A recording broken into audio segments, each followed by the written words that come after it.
Thank you. This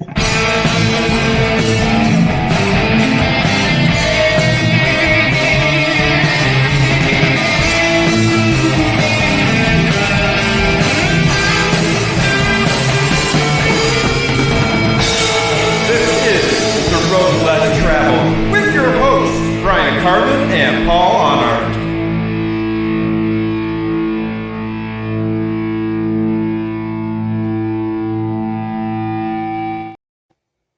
Hey, happy fallback Sunday night. It's episode 52, and Bryan and I are super excited. We have with us tonight as our guest Rex Scott of X Center, of GX Project, of Zion, of Sound for Luminaries, which we'll find out about later in the show. Super excited to have you here with us, Rex. Thanks for being here. Thanks for having me. I enjoy it. It's going to be good. Oh, yeah. Finally There you go. Paul, show him yours. Yeah. Nice. I don't I drink want coffee. one of those. Yeah, well, this was only like $8 on Vistaprint. Oh, nice. So Send me your address in you just signed it. Messenger, and I'll make sure you get one, Rex. Ooh. Very cool. Do you want a coffee mug or a koozie? Koozie. Koozie? All right. Well, that's Bryan. Message him. So what's up, Bri? How you doing, man? I'm doing all right. Now, I know that you said we're not going to show what we're listening to, but I'm going to do it real fast. Yeah, go ahead. You got me listening to Holy Soldier again. Nice. And, of course, I've been listening to the last couple weeks to X Center to get prepared. So I was rocking out. Now, our show usually covers rock and roll. But to me, Twyla Paris, for being a CCM, has some pretty good rock tunes, in my opinion. And they're very biblical. And my wife and I saw her at least 6 times. You know, my wife died in 2022. So Twyla Paris means a lot to me. So Nice. for that reason. That's cool. And Ray Parra, who is a good friend of mine, and we support his podcast, Is It Wrong? This is really good. And real fast, you guys got to look. This artwork for this CD is so cool. I mean, ours is really good too, the full armor. But look at that. And then the backside. Whoop. And a jewel case, too. Yeah. And then this is what I want on our next album. Is you see how you have the lyrics and then it's got the picture of the band member. Mm-hmm. I like that because right now all of our CDs have an insert, which is okay, but it's like a collage of pictures. Mm-hmm. I want something like this. And that's cool. Dude, he can sing, man. Whoop, we love Ray. Oh, Ray loves me, and I love Ray. Ray has called me multiple times just to pray with me and ask me how I'm doing. Ray's a good man. I respect the crap out of him. So I'm going to show these. These are the X Center CDs that I have. I have Fire It Up, and I have World Covered in Blood. These were the actual, and we'll talk about the secondary market and hopefully maybe some reissues. We'll find out. These are the CDs that I could actually afford because as a testament to the amazing music, the blues rock, crunchy music of Rex and company, you can't touch these for less than $80 on eBay and Amazon and any other place that sells CDs. And this one, also one of my favorites, is the GX Project. So all excellent bluesy rock. And so Rex, talk about that. Talk about the secondary market on your music. Why is it so expensive? And do we have any possibility of reissues coming? Yeah, it's a crazy thing. I mean, a lot of people do the reissuing stuff. I don't know if we're going to get around to doing, the early albums. We just released Get It for digital downloads on our Bandcamp site online. So you can buy Get It and download it. and with high quality downloads. And I mean, the other stuff, it's kind of, there's some contractual stuff in the background with our label that did things at the time, Pachyderm Records. And so as we carefully maneuver through that stuff, you may see, some other stuff come out here as a re-release. Don't know for sure. Have to leave it at that. But yeah, I mean, I too am amazed at what they get for some of that stuff on eBay and stuff. It's pretty crazy. Yeah, it's like gold. Yeah. Who knew that buying CDs would be like an investment? So, No, I know. It's crazy. So talk about the new album. Let's Well, yeah, I mean, it's been, over 3 years in the making, and it's been a grueling process that we've been doing on our own, but we decided after we did World Covered in Blood with a lower budget, because we weren't on a label at that time, and we still aren't, although Image Records facilitated our release, that we were going to put some serious money into this next project. And if anybody's heard any of the first cut that's on the digital pre-sales on our Bandcamp site, you can hear that we spent some more money on production than we did on World Covered in Blood. World Covered in Blood, we kind of went in and let's play live more and get more of a live raw sound, because our other albums before that were more produced. And so we did that. And then this one, we decided we're going to spend the money and do it the old school way. No AI was used in production of the album, and we actually print that on the cover of the new album that's going to going out with a bang. But yeah, I mean, it's been 3 years. It's been something else. I mean, it's a grueling project when you're not, when you're on a label, you have a month to get everything done, and things suffer during that time. So you do have the liberty of listening longer to recordings, changing things. And so that part's nice, but it just, also you're dealing with families, because we all have families. And in GX, Glenn Thomas, who is basically the owner and engineer of iTunes Audios up in Newfoundland, him and I developed a relationship through GX that's just been fantastic. We've done several albums together, and so we wanted Glenn to produce this one, or co-produce it, and then mainly engineer it. Greg and I in X-Center are producing it.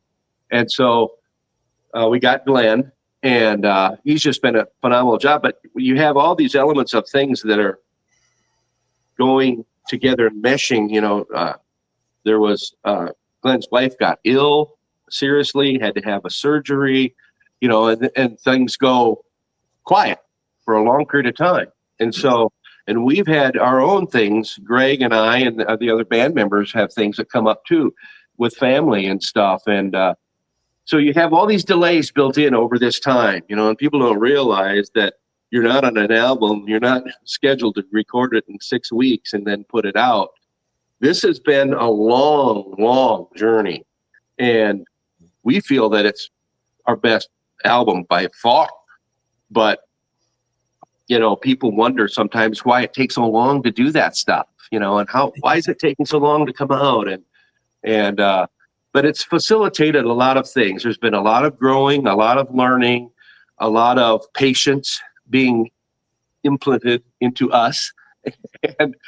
and we want the fans to have it, but we want it to be right, and we want it to be good.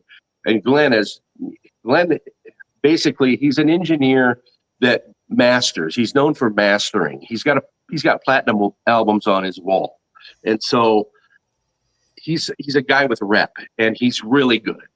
And I'm just blessed to be able to be his friend and know him, and that we were able to hire him to do this project, because he's had a ton of input on it, and I can't say enough about the guy. I just love him. And so, yeah, that's what it is. I mean, it's a 3+ year project. It's all recorded. We're meticulously going through the mastering right now, which is taking longer than we wanted. The production release part of the team wanted to get something out to the fans, because they just kept asking and asking and asking. And so they did the digital pre-sale thing. And then the rest of the band, we're trying to play catch up in production. to get it mastered and get all the rest of the songs up there so that they can download them. And then, of course, at that time, the mastering will shoot off to the CD manufacturer. They already have all the art. It's already been approved and proofed. And then the vinyl shortly thereafter, too. And so that's the stage of the game where we're at. And I know it's not quick enough for everybody, but it's the best we can do. So it is what it is. Well, I'm just excited that there's something new coming out from you guys. Yep. I've been a fan for a very long time, and getting to see y'all play at Immortal in 23 was one of the highlights of my trip up there that year. Just the excitement of being able to see y'all perform live. And so, yeah, this is one of the reasons why we do this show, is to let everybody know the great music that's out there and to help promote the new stuff, you know, and buy it. Don't borrow it and burn it. Buy it. You got to support these guys. Get them to keep making. Yeah, it's rough, you know, because when you do digital pre-sales first, you know, everybody has it, you know, at that point, and then the file sharing kicks in, you know, which is a disappointing factor, but it is what it is. We're not gonna. We've spent so much money on this album that there's no way we're gonna recoup the cost on it. I don't care how many copies we sell. Yep. It's thousands and thousands of dollars. And so it is what it is, but we're doing it, you know, to put out something that's top notch in quality and in production and in songwriting. And a lot of songs got tracked along the way that yep, that's right. And a lot of songs got pitched. It is what it is, you know. Maybe there'll be B-cut side, you know, releases later or something. I don't know, but yeah, there's stuff that didn't make the album because we're picky. So now I want to ask you something. When I was growing up, I listened to a lot of AC/DC and Def Leppard, and I hear a lot of those two things in your music. Can you elaborate on how that happened? Was it accident, or did you do it on purpose? Are those your influences? Tell the fans. Yeah, it's funny because one of the many things that I don't like about the whole CCM realm of rock and metal and the whole music thing in general is that they made this division where we're Christians and we have the Christian music, therefore we have all the truth. Where really, I believe the mindset should be there's truth everywhere. God's everywhere. Yep. You know, and so truth is in where truth lies, and truth is truth. So I never really liked that segregating of the music. I mean, I understand it, but there was a lot of, when you get into the industry, you find out behind the scenes that it's not all spiritual stuff. And there's a lot of just the regular world. It's money. And follow the money. And so in seeing that, you know, they would try to push bands like White Cross being, you know, as Rat or X-Center being as AC/DC. And I never liked that. I thought that was really, I mean, I could see comparisons, of course, but if I listen to a secular band like Rhino Bucket or Airborne or any of those, they're all, you know, of a genre. Right. And we're like that too. We didn't set out to be, hey, we're going to be the Christian AC/DC or the Christian Def Leppard. That was never a thing. It was music we like. And so good music is good music. And, you know, bad lyrics are bad lyrics or whatever. But, you know, we like that style. That's what we grew up on. And so it naturally just comes out of us. For us to go in and sound like, I don't know, somebody else, it wouldn't be us. And so it's a natural thing. And I mean, you know, I saw in Michael Sweet's book, he even said, you know, he saw a sticker that said X-Center sounds like AC/DC, you know, and it's like, I get what they're trying to do, but it's like, that's not really where it's at. And that's not where we came from. And you know, he was making a good point there. And yeah, so that's it. It's just, you know, I mean, Aerosmith, Led Zeppelin, AC/DC, Def Leppard, we like all that music. And so it just influenced us. That's all. Thank you for sharing that. And I asked that just because I know that a lot of people are curious about it. Sure. But the way I look at it, the Christian music world, because I came out of the secular, which a lot of Christians have. I look at it as, okay, I've got some friends that don't know the Lord, but they like this one band. Sure. Ooh, I know some bands that sound similar. I can try to introduce them. That's where I would say that it would be okay. Sure, it gives you an in, for sure. Yes. It gives you cred. Yeah, no doubt. I understand that totally. Yeah, that's for sure. Because we want to use all of our talent to lead others to the Lord. Yep. And, there's some stigma that I think the stigma has gone away a little bit in the church because they've opened up to more types of music. But back in the day, if you listen to any Christian rock, they're like, that shouldn't be. I had an old man tell me that, and I'm like, what are you talking about? They're praising the Lord. They're calling Sandy Patty satanic. I'm like, wait a minute. So anyway, thanks for answering that. Well, yeah, I go way back before X Center into Zion days, and when Zion was playing, we played for years and years before we released Thunder from the Mountain, and we played all over the Midwest, and we were doing youth. Yeah, there you go. Youth for Christ would hire us, and some of the more cutting edge churches would hire us, to play. There was no Striper. There was no White Cross. There was only like Servant, Resurrection Band, and I don't know who else, Larry Norman. But so when we were doing it, it was that. It was totally, either you're of the devil or whatever. And but being a pioneer in that realm, it's a trip. It's something else. And then when we finally saw Striper's first album, Yellow and Black Attack, come out, we're going, wow, finally maybe something's going to happen here. This is really cool. Yep. And so, yeah, it's crazy. But I've been back there. I've experienced all that stuff for years, and it still goes on today, actually, depending on where you're at in the country. Right. Yep. Now, we talked earlier before the show started. Do we want to tell that story? Sure. Yeah.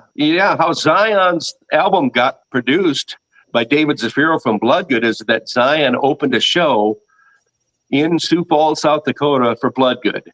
And I unfortunately ended up having to be the promoter of the show.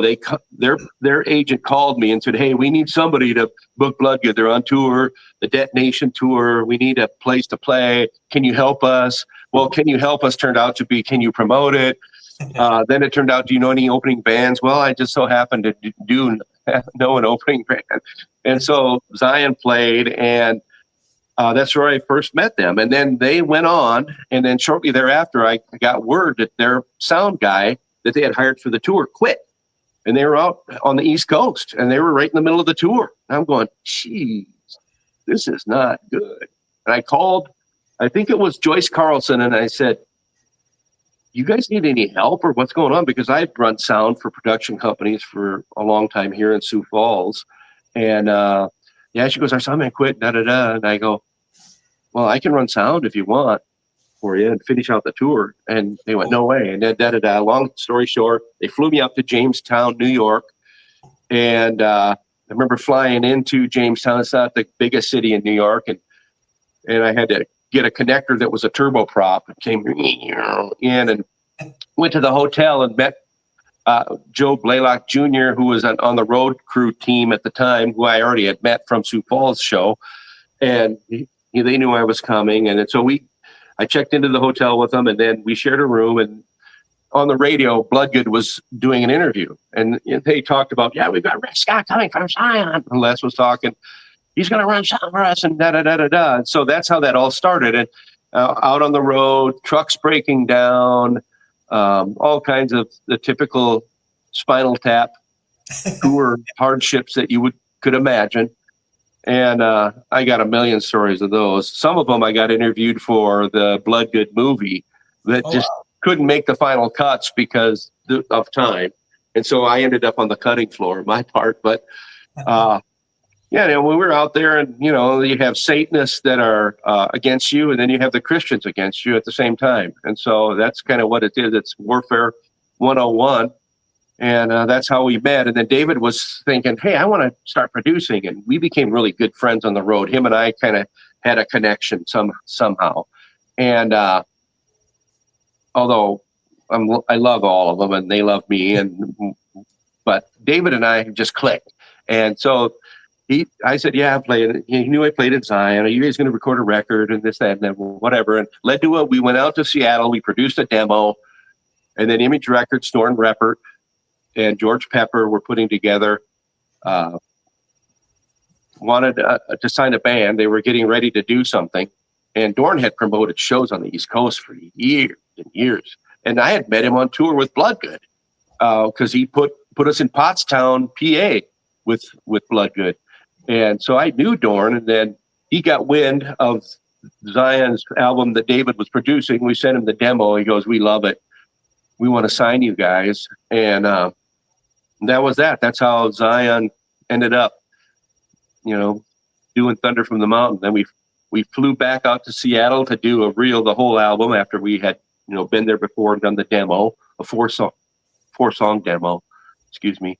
And, but yeah, so I still talk to them all the time. And I think Les was the one responsible that got us to Immortal Fest, because he called me, "Rex, what?" out of the blue somewhere. And I wasn't home. I was like far away somewhere. I don't remember where, playing or something. And, "Rex, you want to play Immortal Fest?" And I go, "When is it?" And he goes, "It's in July or whatever." It was the first one before the one we played, or the second one, whatever. I don't know how many there's been, but I said, "I can't do it this year, but maybe next year." "Okay, yeah, I'll talk to him." Da, da, da. And so that Les was kind of involved in getting us to play that first time where you saw us at, Paul. And yeah, but that's the story. That's how Zion. Does Les know that you do his voice? He does now. I was loving that. I love you, Rex. I love you. I was trying not to laugh, but I had to. Well, I felt really bad because when we were at Immortal Fest, I was setting up my gear and I was so involved on stage right before we came on. I was plugging in stuff, and I heard this guy off to the side of the stage going, Rex, stop. So I'm just going, who is that? I'm trying to get, and then I look and it's Les. And I'm going, "Oh, Les!" And I felt really bad because I didn't recognize him right from the get-go, And Yeah. I said, "Where's your wife?" "Well, she's in the back." "Okay." We're going to have them on a second time on our show. They actually asked to come back. So woo-hoo. Nice. They're a fun interview. Yeah, they're a great couple. Yeah. Oh, awesome. Very awesome. Yeah, because when we went out and did the demo, they were out on tour with Bloodgood, but Les had told me, "You can stay at our house anytime." Their son Paul was there, and just, come and stay. And so we slept on his living room floor and then went to the studio during the day and cut the 4-song demo that David Cervero produced. And yeah, so I mean, I owe those guys a lot. They've just been awesome. That's cool. So cool. So you mentioned Immortal. I did get to see you guys in 2023, and pre-show, when I brought it up, you apologized to me for having been to that show. You poor man, you. What happened? No, they have a sound guy, they call it the house sound guy. He's very good. He's an older gentleman. And he had done all their stuff leading up to this Immortal Fest. He got ill. I mean, seriously ill, not just like a little ill. He was like, might not come back ever ill. And so they had recruited a backup sound guy.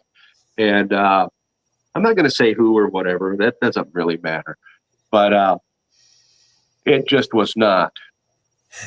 We got up on stage and things had changed as far as the monitors that we could hear and everything. And the sound mix out front was just not very good at all. And so we were very bummed because we were really looking forward to doing the show and excited and everything. And then to find out, that everything out front was real mediocre. It's a disappointment. And so the next time this year, when we went back in April to play with Barron Cross, we called Jeff Bank, who works with Daniel Band. He's their manager and he does their sound. He's really, really good. And we met them on tour when we toured Canada with Daniel Band. And just became friends. He loves us. We love him. He would text me, "Hey, if you guys play anywhere, let me know. I'll be your sound guy." And so this show came up, and I go, "Hey, you want to be the sound guy?" And he goes, "Definitely." And so he came down and mixed us, and it sounded 10 times better and much better than before. So we were happy with that end result. But yeah, that's the story. It happens when you're on the road and you're at the mercy of who's running sound. If you're not traveling with your sound guy, that's what happens. And so it's just the way it rolls. That's rock and When you roll. play live, you've played a lot more than I have. I probably did about 12 to 15 concerts with my other band. Mhm. And did you ever have the issue where, I mean, one concert, our monitors, everything sounded awesome on stage. So we thought we were rocking. And at the end, we were talking to some of the fans, and they're like, "Yeah, the sound wasn't very good." I'm like, "What?"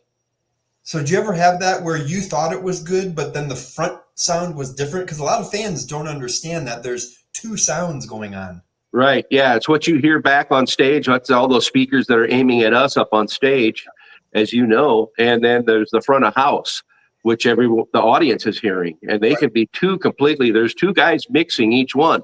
There's a guy mixing the stuff that we hear up on stage. He's usually offside stage so that we can yell at him when stuff's not very good. And then there's the guy way out there, in front of house. And you're always at his mercy, whoever that ends up being. It's whether they're good or bad, you're at his mercy. And when I went out on tour with Bloodgood and ended up being the soundman on the Detonation tour, I had to really focus on that. And they didn't have a very good PA that they carried with them on the road. I would consider it like a B grade system. It was big, but it was not B grade. It was a lot of PV stuff. But when we got to go into clubs, like we played in Boston in a club, and you're using the house system, it's like night and day. And so when we played Cornerstone, we were on the indoor stage the first time. Okay. And I used their system, and it ripped. And I had people come up and go, "That's the best mix I've ever heard on a metal band." And so it makes a difference. It really does. It can make or break you at every show, for sure. Thanks for answering that one too, because a lot of fans, like I'll say for me, before I started doing music, I would go to a lot of concerts and then I would complain. So once I got up on stage and started experiencing it, now I understand from what you just said from both sides, the house and the stage. And so a lot of people don't know that. So thanks for answering that one too. Sure. Here's another good story about the Cornerstone's side stage is that when I was in Zion, I think it was Cornerstone 90 maybe that we went to when they were still on the original location. And Zion went to just do pressers and camp out and enjoy the shows and everything. We weren't playing. And I was aware of X Center, and one of the highlights for me was going to see X Center at that Cornerstone. And they were playing on the indoor stage, which I was familiar with because that's where I ran sound for Bloodgood at. And went there, hideous thunderstorm the first night. Oh. And we were in tents. And Dave Moore, the lead guitarist, and his gal, their tent collapsed. I had a really good tent. I'm a Boy Scout, and so I know how to tent. And it was thunder and lightning like you would not believe. And so we were out in the field, kind of way out from the main stage. And I looked out the tent. It's raining, lightninging, and I see little pup tents rolling by, going, the wind taking them, gone. And anyway, long story short, went to see the X Center. I had to make sure I had it on my watch. I got to go see X Center at such and such o'clock, and got in there. And then I wanted to see what Greg Bishop, the lead guitarist, was running on stage. And so I like guitar stuff. I'm a guitar guy. Well, you can tell. And so I went up, and somebody must have knew who I was because they kind of let me go back there. And I was right side stage. And I was looking at Greg's rigs on the side, and he had two Marshall heads in this cabinet. And he had this nice setup. And I was kind of checking everything out. And then I went back out front and enjoyed the show. Well, it turned out at that time, that was on their first tour, Greg Bishop was trying to get a hold of Rex Scott because after the tour, they were going to change singers. Wow. And Greg runs that band, and he is the founder and leader of that band. And they wanted to fire Dave, and so it was already determined. But they didn't know how to get a hold of me. I was right there on the side of the stage. That's pretty funny. Wow. So we tell that story. He goes, "No way, you were there." I'm going, "Yeah, I was right there. I was like 5 feet from your amps." He's going, "Oh my gosh." He goes, "We were trying to ask so many people how to get a hold of you. We had no idea." And then finally I got this letter, a handwritten letter from Greg, and I still have it to this day. "Hey, this is Greg Bishop. I'm wondering if we have to do a second album. Are you interested in maybe, coming out to California and doing it? You don't have to quit Zion. You can come and join us for the album only. Because we have a contractual agreement with Pachyderm, and we have to go in and do the second record. And what do you think?" Basically, And so that's what led to me. I went out, auditioned, got the audition, learned all the original first album stuff. And then they sent me home with a cassette tape of what they were working on already per Peace Treaty, which is also / Fire It Up. It's the same album. And so I started working on, they had music down, but they had no, lyrics or anything. And so I started working on all that stuff. And then I flew back out, showed them what I had, started doing more pre-production in the rehearsal studio, flew home, then flew back to record the album, then flew home, then flew back to go out on tour. And then that's where I said, I had kids at this time. I have 3 kids, and they're not babies. They're small, 5, 6, 7, whatever. And I said, we got to move. We got to move to California if we're going to do this. This is just ridiculous. And at that point, Zion had already went for like 10 years. And only in the last couple of years had we finally put out a record and that sort of thing. And so I had been in Zion a long time, and personnel had changed in and out. And so a lot of the chemistry of the band had changed dramatically towards the end. And I wasn't real happy in the scene, and I had done it for so long, and I really enjoyed Greg's songwriting, and he enjoyed mine. And so push comes to shove, I ended up moving out to California and ended up joining X-Center permanently, and that's the end of the story. And I lived out there for 30 years and just recently moved back to the Midwest where I came from. Cool. Wow, that's so cool. So you were there in the early days of Christian rock, and you mentioned Larry Norman and Rez Band and those guys. So talk about that. The album Colors changed my life. The Resurrection Band? Yeah. Yeah. So talk about that. Talk about what got you into this.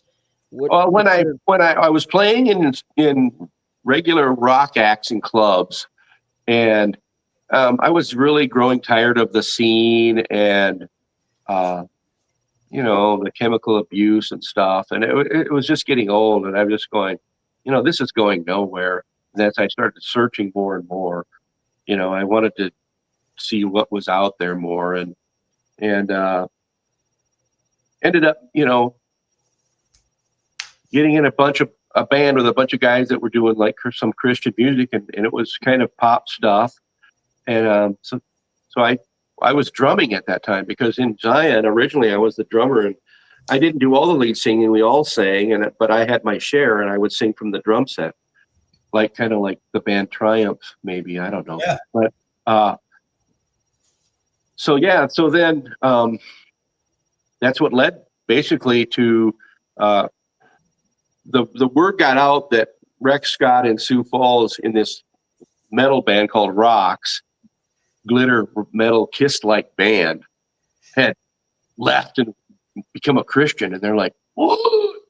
And so there was some musicians that knew of me but didn't know me, and they go, "Hey, are you interested? We need a drummer." And so I joined them, and then Bruce Fisher was the rhythm guitarist in Zion at the time, but he wasn't. There was no real Zion at the time, but he would end up being the rhythm guitarist in the band. But he was a program director at a secular rock station, a big one in town here, and he was also kind of searching and wanted to do something. He was the son of a pastor, and so he wanted to kind of get out of that scene he was in. And then another guitarist in town played in a Southern rock band called Southwind. And that's Dave Moore, who was the lead guitarist of Zion. And they heard, that Rex Scott quit rock. They're going, "What? Rex Scott quit rock." And so then I was playing in this other band, not really doing too much. We played a few little church things and that.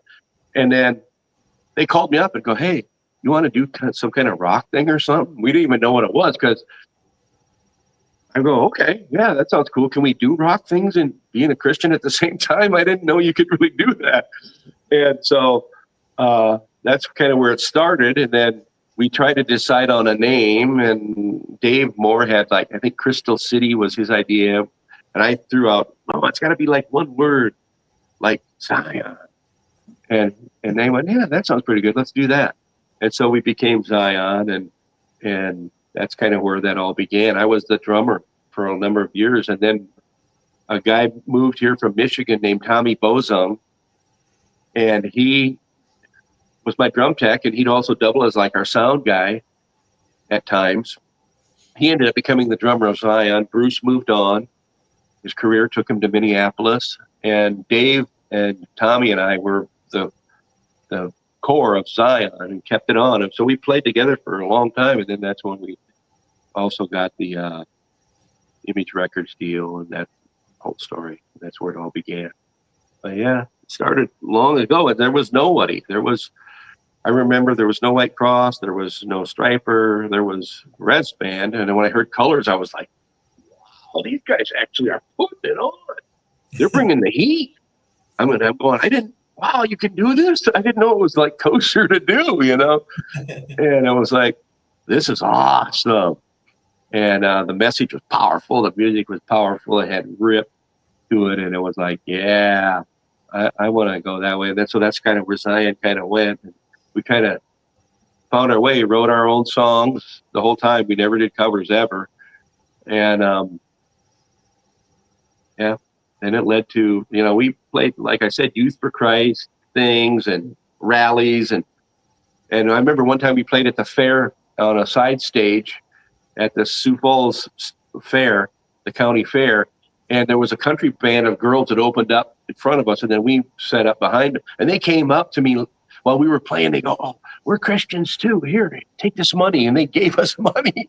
"You guys are good." And so you run into all that stuff. And that, man, I could tell you just hours and hours of stories, of course, but that's kind of a summation of where everything kind of came from and went.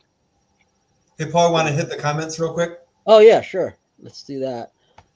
So Rob Lowe's here with us tonight. Hey, Rob. Hey, Rob. He says, "God bless and good evening, everyone." And he tells us that we all rock. So that's cool. Thank you. And let's see. My clicker's not working. There we go. Pat Carnes says, "Good evening, everyone." Hey, Pat. Pat, welcome to the show. Glad you're here. And Jeremy Griffin, I don't know that we've had Jeremy in our comments before. Says, "Saw you when," he's talking to you, Rex, "saw you in Decatur, Illinois with White Cross, Sacred Warrior, and Believer in 1990. Oh, yeah, that was Metal Fest 90, Decatur, Illinois. That was a good show. Yeah, That was really a good show. I think, is that where I first met Rex Carroll? I don't know. I've done so many shows with Rex now that we're the two Rexes. And so I have a picture of Rex and I on stage together because there was I think we did a hymn song or a rock ballad or something together. And I sang and he was playing and we were both singing in the same mic. I think I have that picture somewhere. But yeah, cool. Over in Europe, we've played with them, and here in the United States as well. I love Rex. Yeah, he's cool. Yeah, so Jeremy goes back to 1990. I don't think I was aware of any Christian rock or metal except Petra and Striper maybe until probably 92, 93. So that's probably about the place where I became aware of X Center and everybody else that we've talked about. Jeremy also says, "One of my favorite Rock of Ages from the Metal Praise album." Oh, yeah. That's one I did with Caesar Kalinowski was the producer. I can't remember the label, but he recruited a lot of the names in the realm. Les was there. I was there. Rex Carroll was there. a lot of people, and we did these songs that he had written and tracked them in his studio. It was really trippy too, because he had bought an old was it a Shriner building? It was a very old, multi-story, huge building. It looked like a little small old schoolhouse type thing, but big, and he had the studio up on another floor, and so he had these big rooms to work with and get all these tones and everything. And I remember, that's from there, doing those. I forgot about that. Yeah, I actually That's have cool. that on CD, and I don't want to put my back to the camera. So I grab it, but if I'm remembering correctly, that there was a bunch of combinations of people that didn't normally record together. Yes. Recording songs. He brought in everybody, all kinds of anybody you kind of know, separately, but we all were together in this. Somebody, was it Jim Laverty from Barron Cross was there?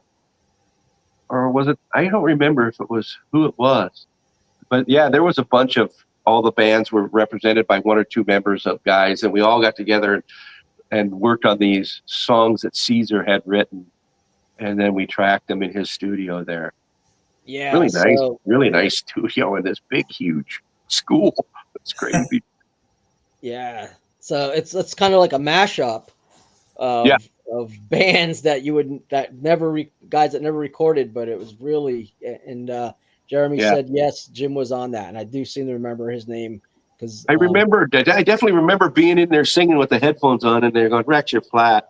I think we were doing backgrounds or something, and I remember Caesar coming through the talkback like, "Hey, Rex, you got to sing better than that. You're flat on those." Yeah, it happens. Well, that brings me back, that CD and the mashup, and so going back from the days where you guys were like one of very few to now, seeing what has been wrought, the explosion of bands, hundreds and hundreds. Yeah. What's that the whole like? thing has exploded. Because it's kind of like, do you feel kind of, I don't want to say responsible, but feel kind of like you contributed to that, being in the early days of this? Yeah, I mean, it was a growth thing, and it was something that was just a momentum and a thing that was happening. And so some people would call that like a revival or a move of God in a direction or whatever. But there was definitely just this boom, explosion that took place. And I mean, I'm just happy to be where I am and do what I did. That's all. If I inspired somebody, I'm glad. The best part of doing all this is when you get the letters from the people that say, "Hey, I listened to this song, or such and such song changed my life." Those are the cool things, the cool moments. And I think I need to get some medicine. Just kidding. Yeah, that's right. Medicine. So, the influence, the background, all of that, coming into getting to play at Immortal Fest, getting to see, what was that? Was that like a big family reunion for you? Getting to see, definitely. That's what it was. And I got to see Ray again, and I go, "Ray!" He goes, "Rex!" And there's hugs of galore, and everything. And it was the same when we played in April with Barron Cross too. Drew Fisher is one of their lifelong road crew tech guys, one of their main guys. And he was with me out on the Blood Good Detonation tour. And he ran monitors and I ran front of house. And so, we've got history galore. And to see them again this year was just awesome. And a blessing for sure. It was really good. It's very cool. You see everybody and they can never get to see and reconnect. Yeah. So we had Dave Perdue on, and he was talking about the club scene out in California at the time when Neon Cross was playing. Mm-hmm. Were you guys? I don't know the time frame for you guys. Were you in Zion or Exeter during that? And did you guys play the club scene? we did play the club scene. We played the Whiskey a Go-Go. We played the Troubadour. We played all the big, well-known clubs, I guess you'd call them, on Sunset and everywhere else out there. Yeah, it was the time where you could, get booked for that stuff and do well, have good crowd responses and things. And I remember out of Hollywood because when we lived in California, Greg was more up near the Los Angeles area. Then Hollywood is right there, of course. I was a little further south in Orange County, but I would come up all the time. And I remember we'd go down there. There was a club down there called the Marquee Club down in Orange County that was well known in the big hair days for when Poison and, all those bands were playing. And then I remember we played at one big club down there called the Galaxy Theater. We opened for Warren. And, we've opened for Starship. We've done a lot of different things. But, oh, really? You opened up for Starship? That's cool. Yeah. Yeah. What's that lead singer's name again? I don't remember. I can't think of it. He couldn't believe how do you sing like that all night? But how do you do that? He would take it back. They're one of my favorite bands.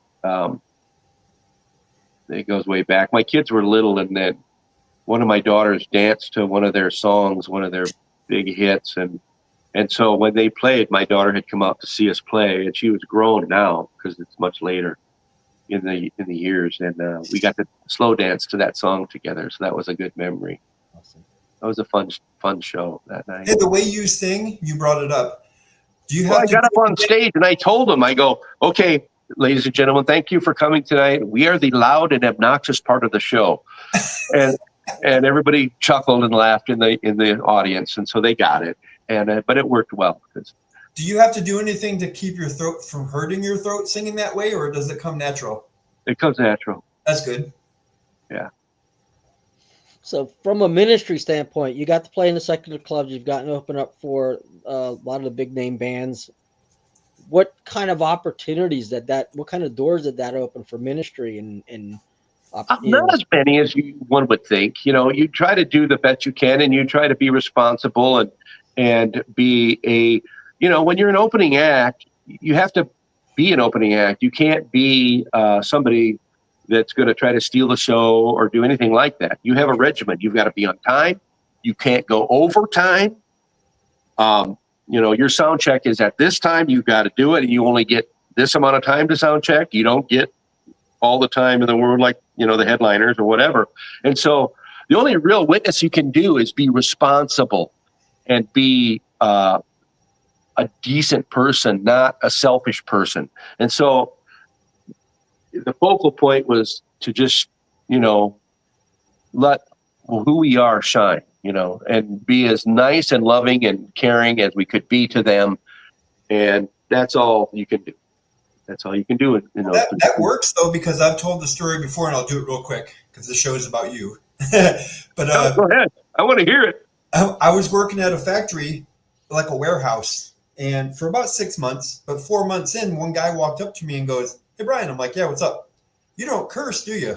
You don't cuss." I'm like, "No, that's weird." And then he kept walking. So what you're saying about be on time, do the right thing, be responsible, they can see Christ in that.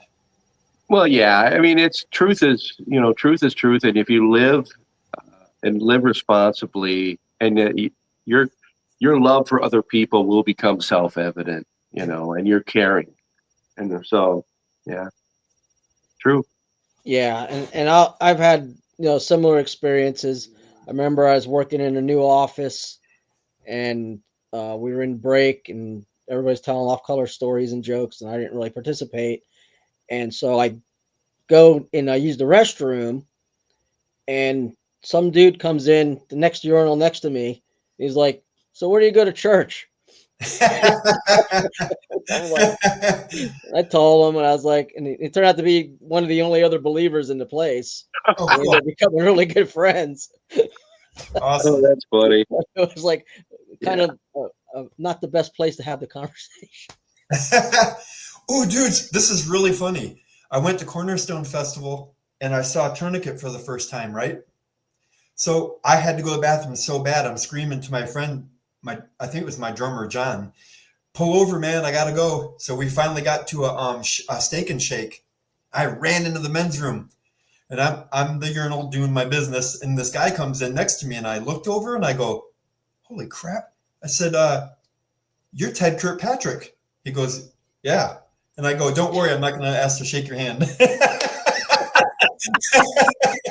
Nice. He was a pretty cool guy. He laughed. That was pretty Yeah, cool. of course. So we've got a viewer from South Africa tonight. Tim Cocroft is with us. Greetings from South Africa. Blessings to you, Rex. Hey, Tim. Hey, thanks, Tim. Tim's a friend of the show. He's been on, he's been with us, like losing sleep. Quite a few hour difference in South Africa. No doubt. And that's dedication. Yep, he's gonna earn a crown. When we got a question from a viewer, Pat wants to know, many bands now tune their guitars differently, drop C and D. Is there any band now you look at and think, I really appreciate the message in their music and their musical abilities? I like Worldview a lot. And the drop D stuff, it's kind of a current trend right now. It became kind of a trendy thing. I don't know if it'll change. It went from in X Center, we've seen the grunge era come in with Pearl Jam and STP and all those bands, and then everything that was before it, and the rock that we do kind of was no more really for a while.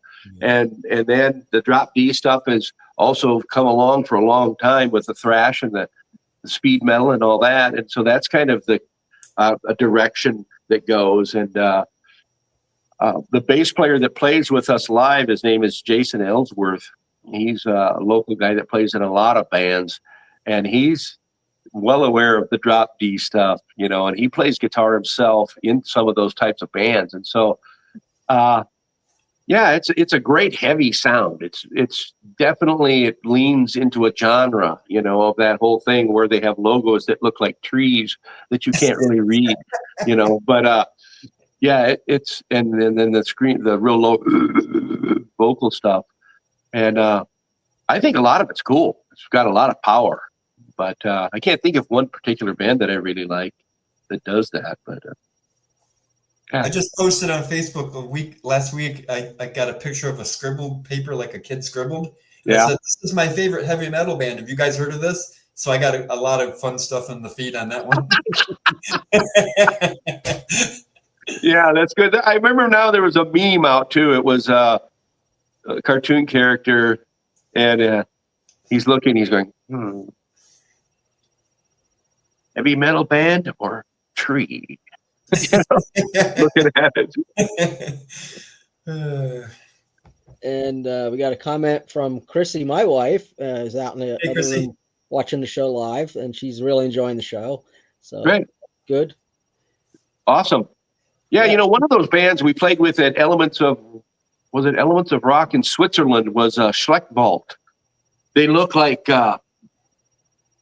Viking Norseman guys with all dark makeup and and real dark, and really enjoyed them a lot. And then when we went back to the hotel or the place we were playing or staying, they were the most friendly, normal guys you'd ever meet and talk to. You would never know it by looking at them on stage because it's just so ominous and rude. And that's the same with Jason Ellsworth, the guy that plays bass for us too. When we go out live, he's got a really long beard and he's got this real heavy look to him, but he's the nicest guy, sweetheart of a guy you'd ever meet, ever. And I love him a lot. He's an awesome dude. And then also what kind of happened is we got Tommy Bozung from Zion, who comes and plays with us live now too. And so he was drumming for us at Immortal, and then this year too when we opened for Barren Cross. So it's great to reunite with some of my old Zion buddies, and Tommy loves playing with us, and he's a great drummer. So, yeah, we've got a pretty good lineup for live now. I'm really happy about it. Isn't it cool how God has created music to begin with, and Yeah. how us Christians are taking the music back? Because music is not inherently evil. God created it. We can't help that the devil takes it and uses it for evil. So we take it back and use it for good. But isn't it cool how it brings us together? Yeah, music is its own language for sure. It definitely is. It's seems to be spiritual in nature, and it's a very interesting thing. I've pondered on it many hours, over my lifetime of what music can do and what joy it can bring and so Yep. forth. It's very cool. Tim dropped us a comment, and he said that he appreciates that X Center music is on Bandcamp, and thank you. That's his main go-to place these days, and just wish that more bands use that platform. Ah, well, good. Well, maybe more will now since we started doing it. I know there's not too many in our realm that use it, but I'm going to try to put We Are Resolute on there. I looked at it once, but I didn't know what I was doing. So maybe I can get some help doing that. yeah, it's interesting because you either have the option to go through a third party to distribute all your stuff digitally online to iTunes and Spotify and Rhapsody Music. Pardon me? Like companies like DistroKid? Yeah, like DistroKid or TuneCore. Yeah, there's several of them. And I'm actually looking into DistroKid because they seem to be the least controlling, obtrusive platform between the artist and that realm. That's but what Bandcamp offers that nobody else does is that we can directly control everything. Oh. And so we control our own digital downloads. You can only get them from us right now. Will they be on Apple later? Possibly. If we so decide to do that and go through like DistroKid or somebody to get them, although because all our other stuff is obviously on all those platforms. But with a new album, it's an experiment. And so we're trying to see what the benefits and so forth and detriments are of doing it this way, where you control the entire distribution of your release, especially in the digital realm and online, because that's kind of where everything is right now. You have your hardcore people that love the hard copies and they want the CD, they want the vinyl, and we're going to accommodate them as well on this album. But that's good. It's when you get paid so little for Spotify and iTunes and things, and we can actually set our own price here. Okay, we can't do that there, and so I'm liking it. Everything so far, it's been really good. So yeah, we'll see. With DistroKid, you can, when you're putting your songs on, when you're uploading them, yeah, it does give you options like how much per song you want to sell it for, and you can, for the whole album, you can put a price for the whole album. So I do like that. Yeah, that is nice. That's the same thing at Bandcamp. Now, does DistroKid put your stuff on iTunes and stuff too? Oh, it's going on things I haven't even heard of, like Deezer. I've never. So they have the full gamut of all the online stores. Yep. That's interesting that you can set your price like that. That's a bonus. That's one of the things I was wondering about them, but I'll have to look into them some more. Once we decide to maybe go with all our other, right now we use TuneCore as our middleman for all our online Spotify, iTunes, Rhapsody Music, Amazon. All of them. There's hundreds of them. All our stuff is on there, but the as far as I've ever known, unless they've changed it recently and haven't told me, is that we could never set any price. That's why I was intrigued with DistroKid, because I had heard something about that. But I confirm you can do that. Yeah, that's cool. That's why we use Bandcamp right now too. So it's cool. The cool thing about Bandcamp is you can have all your merch on there as well. Oh wow! And so that's another big bonus. And so you have instant access to your fans, and they can buy any merch they want or do whatever they want. Digital downloads, hard copies, whatever. We go through Anchor merchandising. Yeah, I don't like doing that, but okay, it's another story. I like controlling my own, our own stuff. We like controlling our own stuff. we want to know, I mean, it's a great convenience feature because you don't have to carry any stock. And I understand that. We did order something from them at one point, but yeah. I like that we didn't have to put anything down. Yeah. And then you get that. And so we're not big or anything. So this is what we did. But I do want to get a full website, get our own store, purchase in bulk, whatever. But right now is not the time. So are you guys going to tour with your new album? Well, we'll see. I mean, we already have interest overseas, so we'll see. We put these out in hope that we do get shows, it generates interest, because when we hadn't done anything for quite a while. We put out World Covered in Blood, and after we did that, then we got all kinds of calls. And so you guys and Bride should come to West Michigan. I'll be all over that. That Greg Bishop, the lead guitarist from Exeter, is from Michigan. Oh, wow. Yeah. Cool. Owasso. I don't even know where that's at. It's by Flint. It's near Flint. I'm by South Haven, just south of Holland. Oh, okay. Yeah. Cool. Well, unfortunately, I think we've hit our hour. This is the fastest. Right. We say it every time. It's the fastest hour on the internet.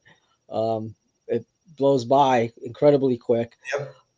Before we go, where can we find your music? You talked about Bandcamp. Where can we listen to Zion? Where can we listen to GX Project? Yeah, both Zion and X Center are on Bandcamp. It'd be just x-center.bandcamp.com. And the Zion one, I believe, is called zionrock.bandcamp.com. So both of those places. And then our website is xcenterband.com too. So you can, they're kind of linked. You can go back and forth. And do we have a target time, month-ish? We're pushing so hard, and I think they went into the digital pre-sales a little bit early because it gets people so almost too excited. And they go, "Where's the CD? Where's the vinyl? Where's the CD? Where's the vinyl?" Yeah. And we're going. The album's done and recorded. We're just going through the mastering process now, and however long that takes. I mean, we wanted to have it done by the end of November and out, and the CD's available. Mm-hmm. Whether we make that date or not, we'll have to see and play it by ear, but that's what we're pushing for. Like I said, the CD art on the cover for the jacket has already been approved and uploaded to the manufacturer. They're just waiting for the master from us so they can press the CD discs. And then after we get that out of the way, then we'll look at the vinyl. We've already got the color picked for the vinyl, and we have the artwork is also all done. The gatefold of the vinyl will match the CD. They both are gatefolds. And and that'll be after. And so maybe by Christmas, I don't know, the vinyl maybe, but we're shooting towards the end of November is what we would. Whether we make that or not, I don't know. We'll try. All right. So I know my wife's watching tonight. That's my Christmas list entry. The new X Center CD. So excellent. Yes. And t-shirt and a t-shirt with it. Got to get a bundle.